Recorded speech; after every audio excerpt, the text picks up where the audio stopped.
Hello, I'm here top of Chertsey, Primark, Bold Street End on this very busy, noisy Tuesday afternoon. It really is a busy, noisy, glorious day.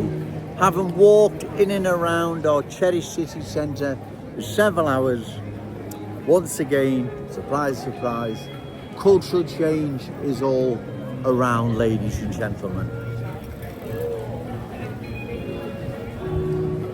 And it's a change that, if not stopped, will transform our glorious city into a different place where there's no cultural rewind button, there's no changing it back like the East End of London, Birmingham, Leicester, Oldham, Bradford and many other places where cultural change has been so profound. Those once unique parts of the country will never ever see their former glory ever again. Bear with me, it's getting mega busy, right? We can't let this happen here in our glorious city. We must oppose what is happening, ladies and gentlemen, right? This is serious. It's very serious.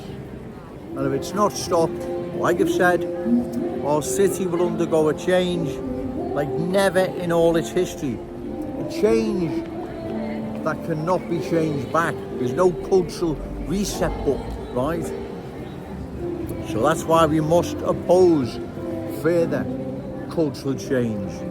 Also, what's very encouraging, those I rightfully criticise: Ian Byrne, MP for West Derby, refugees welcome; Dan the diversity man, Dan Carden, MP for Walden; Liam Thorpe, Echo reporter; Liam Robinson, head of Liverpool City Council, also councillor for Kensington and Fairfield.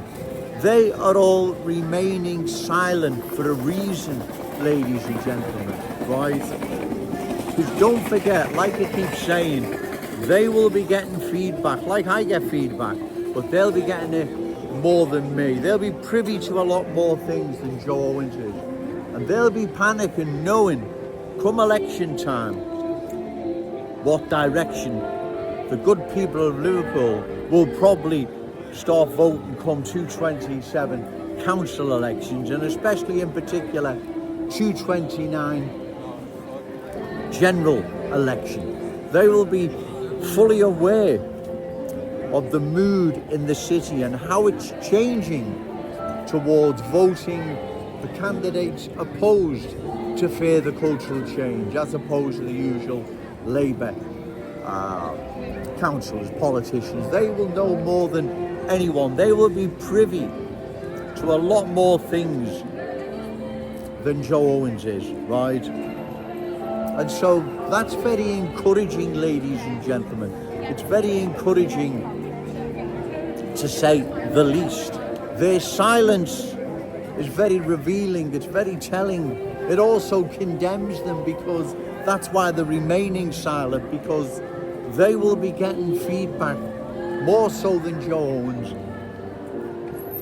how the mood in the city is and what direction it's moving towards and how much it's changing. Of course they will, right? And they will be panicking, ladies and gentlemen, and that's why they're silent, because if they were confident in extolling the virtues of cultural change, they'd be shouting from the rooftops. You know they would, right? Of course they would. They'd be shouting from the rooftops, but they're not. They're remaining silent. Liverpool Echo, right? The Liverpool Echo, Liam Thorpe, right? They'd all be shouting, a lot of them, but they're not. They're remaining silent, because like I've said, they know. They know deep down the mood in the city is changing, and they don't like it. And that's why they're remaining silent, right? And this, like I've said, very, very encouraging, to say the least. Don't get despondent. Don't get down. Times are a-changing, right? People don't like what's happening. They don't like what they now are seeing is happening to our cherished city centre, long-standing proud Scouse communities, Scouse schools, our Scouse economy falling more and more into the hands of universal Scousers, our adversaries. They will be seeing, the public is seeing, bear with me, it's getting really big. The public are now seeing what is happening here in our city more than ever, courtesy of Joe Owens' videos, right? We can't pass this down to our children and grandchildren, ladies and gentlemen, right? A city centre that's unfamiliar, unfriendly, hostile even, right? We can't do this. So come election time, we've got to vote these reckless politicians out. And like I've just said, that's why they're remaining silent, ladies and gentlemen. They know the mood in the city and the country is changing big time, right? And hopefully, a lot of these councillors, MPs, their time is going to be up soon. Because the public don't like what is happening here in Liverpool.